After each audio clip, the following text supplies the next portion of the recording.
Assalamu alaikum wa rahmatullahi wa barakatuh, mes chers frères et sœurs. La dernière fois, nous avions parlé des droits des parents et des droits familiaux. Aujourd'hui, Inch'Allah, nous allons nous attarder sur les droits des proches.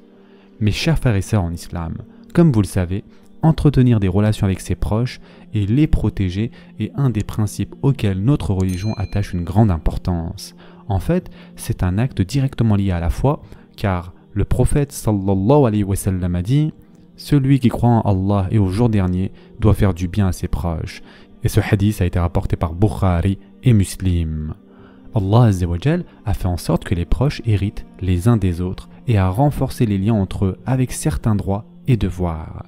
Les liens de parenté doivent être construits sur les fondements de la miséricorde et de la compassion en tant que manifestation de l'attribut miséricordieux d'Allah Azza wa Jal. De plus, le prophète sallallahu alayhi wa sallam explique dans un hadith un critère important à cet égard. Celui qui respecte les liens de parenté n'est pas celui qui se contente de fréquenter ceux de sa famille qui le fréquentent. Celui qui respecte les liens de parenté est celui qui s'efforce d'avoir des liens avec eux alors qu'ils ont coupé les ponts avec lui. Et ce hadith a été rapporté par Bukhari. Lorsqu'un compagnon lui demanda quelles sont les meilleures actions, le messager d'Allah, sallallahu alayhi wa sallam, déclara qu'un des plus méritoires comportements est de continuer à fréquenter les proches qui rompent les liens de parenté avec nous. Et ceci a été rapporté dans le Musnad de l'imam Ahmed. Allah Azza wa Jal loue ses serviteurs qui préservent les liens de parenté. Et en effet, Allah subhanahu wa ta'ala dit dans le Coran « Qui unissent ce qu'Allah a commandé d'unir, redoutent leur Seigneur et craignent une malheureuse reddition de compte. » Surat Ar-Ra'd, verset 21. De plus, le prophète sallallahu alayhi wa sallam a cité dans cet ordre les bonnes actions à accomplir. Commence par dépenser pour toi-même, puis, s'il te reste quelque chose, occupe-toi de ta famille, puis, s'il te reste quelque chose, occupe-toi de tes proches. Et ce hadith a été rapporté par Muslim. Dans le bien fait aux proches, il y a à la fois les mérites de la charité et de la préservation des liens de parenté. Le respect des liens de parenté peut parfois être difficile, certes, mais les récompenses qui sont promises pour cela sont extrêmement grandes. Notre bien-aimé prophète, sallallahu alayhi wa sallam, a rapporté deux de ces récompenses dans un hadith.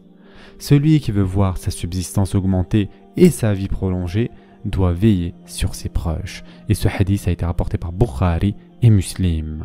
Quant aux personnes qui coupent les liens avec leurs proches et ne s'intéressent pas à eux, elles ont été averties et menacées comme suit dans le Coran. Mais ceux qui violent leur pacte avec Allah après l'avoir engagé et rompent ce qu'Allah a commandé d'unir et commettent le désordre sur terre auront la malédiction et la mauvaise demeure. Surat Ar-Ra'd, verset 25. Sur ce sujet, le messager d'Allah, sallallahu alayhi wa sallam, a dit « Bien qu'ils soient punis séparément dans l'au-delà, les péchés qui encourent le plus le châtiment imminent d'Allah dans ce monde sont la cruauté et la négligence envers les proches. » Et ce hadith a été rapporté par Abu Daoud. Mais aussi, le prophète sallallahu alayhi wa sallam a dit « Quiconque rompt les liens avec ses proches n'entrera pas au paradis. » Et ce hadith a été rapporté avec Bukhari et Muslim. Ces versets et hadiths, mes chers frères et sœurs, révèlent clairement l'importance des liens de parenté. Pour résumer, mes chers frères et sœurs en islam, accorder de l'importance à ses proches, prendre soin d'eux et se précipiter à leur secours est une question à laquelle Allah Azza wa Jal et notre prophète sallallahu alayhi wa sallam accordent beaucoup d'importance.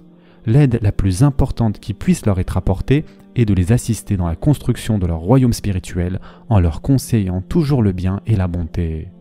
Ensuite, il faut subvenir à la mesure du possible à tous leurs besoins matériels et spirituels, être avec eux pendant leurs moments de bonheur ou de tristesse et leur rendre visite de temps en temps. Dans l'ordre insistant d'Allah Azza wa Jal au sujet du respect des liens de parenté, il existe de nombreuses sagesses cachées dont les gens connaissent certaines mais en ignorent d'autres.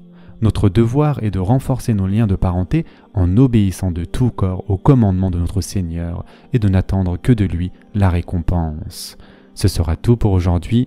En attendant, prenez soin de vous mes chers frères et sœurs et à très prochainement, Inch'Allah.